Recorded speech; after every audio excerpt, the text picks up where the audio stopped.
વાલોડની વાલ્મીકી નદી ગાંડીતુર બની છે। નદીના આકાશી દ્રશ્યો સામે આવ્યા। વાલ્મીકી નદીમાં ઘોડાપૂરની સ્થિતિ સર્જાતા અનેક ગામો પાણીમાં ગરકાવ થયા। આકાશી દ્રશ્યોમાં વાલ્મીકી નદીનું રૌદ્ર સ્વરૂપ જોવા મળ્યું।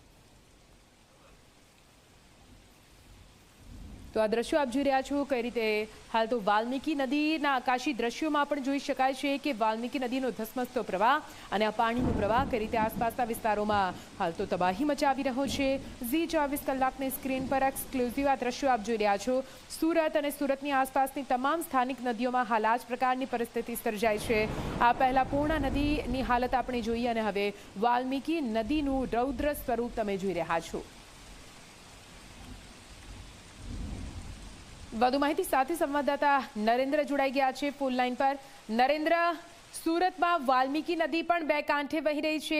આ નદીના પાણી કયા કયા ગામમાં ઘૂસ્યા છે અને તંત્ર દ્વારા કેટલી સાવચેતી અત્યાર સુધી રાખવામાં આવી? નરેન્દ્ર, એ ચોક્કસથી જણાવી દઉં કે તાપી જિલ્લાના જે ઉપરવાસમાં પડેલા વરસાદને લઈને તાપી જિલ્લામાંથી પસાર થતી જાખરી અને વાલ્મીકી નદીમાં ભરપૂર પાણી આવ્યા છે અને આ પાણી સીધા જે નીચાણવાળા વિસ્તારો છે જે નીચાણવાળા વિસ્તારોમાં પ્રવેશ્યા હતા અને પ્રવેશવાની સાથે જે ઘરો છે ઘરોમાં પાણી ભરાઈ જતા ઘર વકરી અને ખેતરમાં પણ પાણી ભરાઈ ગયા હતા। તેને લઈને લોકોને ભારે નુકસાની વેઠવાનો વારો આવ્યો છે। વાલ્મીકી નદીની વાત કરીએ તો વાલ્મીકી નદી વાલોડ તાલુકામાંથી પસાર થાય છે અને વાલ્મીકી નદીમાં ભરપૂર પાણી આવવાની સાથે જે નીચાણવાળા વિસ્તારો છે તેમાં પાણી ભરાઈ ગયા હતા।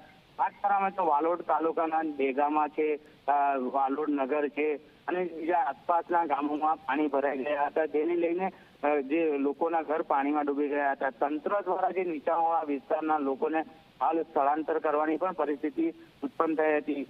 વાત કરીએ તો જે રીતે વાલ્મીકી નદીના પાણીના સ્તર વધવાની સાથે તંત્ર દ્વારા જે નીચાણવાળા વિસ્તારના લોકોને હાલ એલર્ટ કરી દેવાયા છે। નદી કિનારે નહીં જવાની સૂચના પણ આપવા દેવામાં આવી છે। બિલકુલ નરેન્દ્ર, પૂરી માહિતી માટે આભાર। તો હાલ તો જેટલા પણ નીચાણવાળા વિસ્તારોમાં આવતા ગામડા છે ત્યાં આગળ એલર્ટ કરી દેવામાં આવ્યા છે। નદીના પટમાં જવા માટે પણ લોકોને મનાઈ ફરમાવવામાં આવી છે કેમ કે પાણીનું જળસ્તર હજુ પણ સતત વધી રહ્યું છે। આ તરફ હવે તાપીની વાત કરીએ। તાપીમાં ધોધમાર વરસાદ અને તેના પગલે સ્થાનિક નદીઓ ગાંડીતુર બની રહી છે। જાખરી તેમજ વાલ્મીકી નદીમાં ઘોડાપૂરની સ્થિતિ સર્જાઈ છે। વાલોડ નગર ખાતેથી પસાર થતી વાલ્મીકી નદીના આ દ્રશ્યો તમે જુઓ। નદીના પાણી નદી કિનારાના ઘરોમાં પ્રવેશી ચૂક્યા છે। નદીના પાણી ઘરોમાં ઘૂસી જતા ઘર વખરીને પણ ભારે નુકસાન થવા પામ્યું છે। તો આપને જણાવી દઈએ કઈ રીતે જાખરી તેમજ વાલ્મીકી નદીના પાણી આસપાસના વિસ્તારોમાં ઘૂસતા ઘર વખરીને કઈ રીતે નુકસાન પહોંચી રહ્યું છે, જનજીવનને કેવી રીતે અહીંયા અસ્તવ્યસ્ત કરી રહ્યા છે નદીઓના ધસમસતા પ્રવાહ આ દ્રશ્યોમાં આપ જોઈ શકો છો।